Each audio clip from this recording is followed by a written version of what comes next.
They call it the Devil's Bridge, a place no one crosses after midnight. 50 years ago, a young couple died here in a car crash.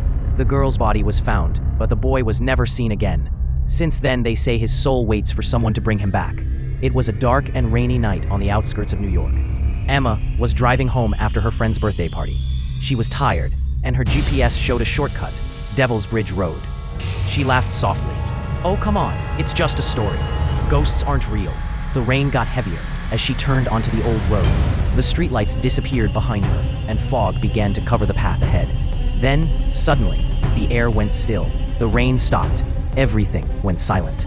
The car radio turned on by itself, playing an old 1960s love song. A soft voice sang, "I'll wait for you, forever." Emma frowned and turned it off. But the song didn't stop. She looked down at her phone. A message appeared on the screen. It said, "You shouldn't have come here, Emma." Her hands began to shake. She looked around, but there was no one. The car slowed down on its own and stopped in the middle of the bridge. The engine died. The headlights flared, then went dark. "Come on," she whispered. "Please start." She tried again and again, but nothing happened. Then she heard it. 3 slow knocks on the back window. Thud, thud, thud. Her breath froze. She slowly looked into the rearview mirror. Behind the car stood a soaked old man in torn clothes. His eyes glowed red in the dark. He stared at her and whispered, "50 years. I waited for someone to bring me back." Emma screamed and pressed the accelerator. The car started on its own, and she sped across the bridge, crying and trembling. When she finally reached home, she locked the door and leaned against the wall, breathing fast. It wasn't real, she said to herself.